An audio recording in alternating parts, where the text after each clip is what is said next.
In the early hours of July the 17th, the Romanov family was awoken and escorted into a small basement.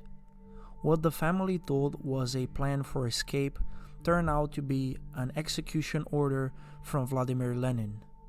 Or was it?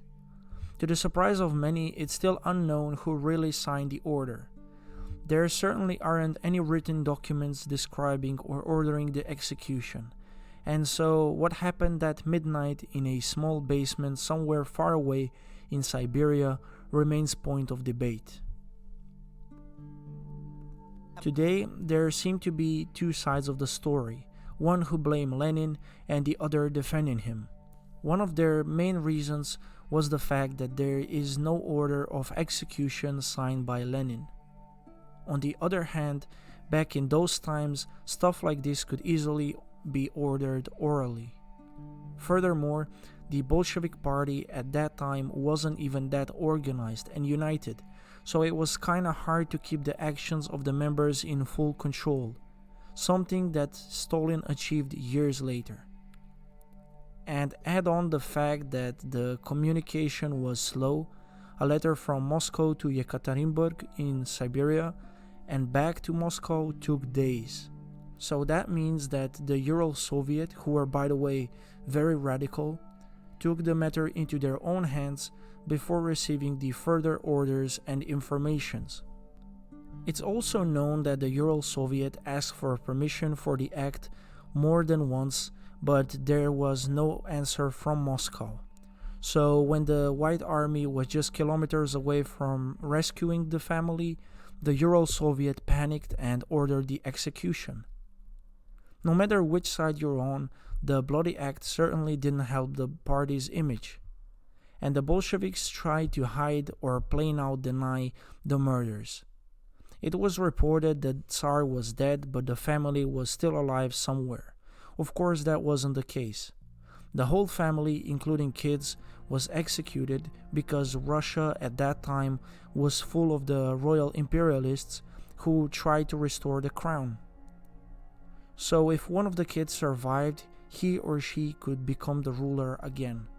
The Tsar could also be used for negotiations with Russia's enemies, and maybe then they could make a decent trial and execute him that way, which would be much more civilized.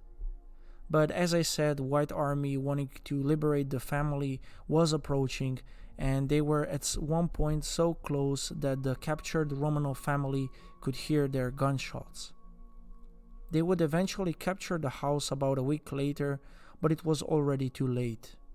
Just moments after they were brought to the basement to allegedly wait for an escape truck, Yurovsky read the following order.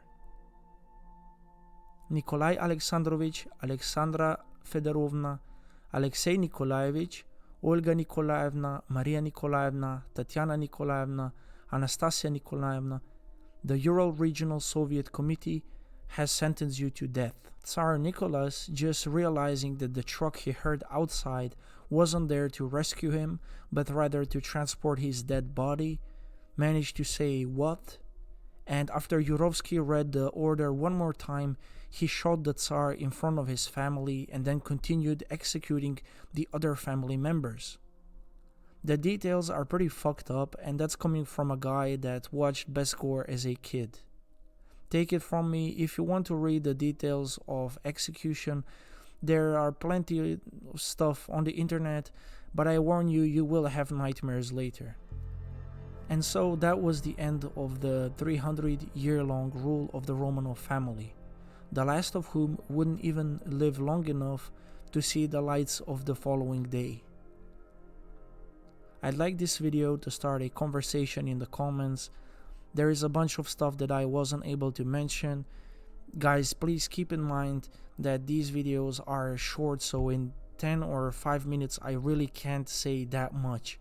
So please write something in the comments. If you know more information, write them in the comments and I'll be happy to read them all.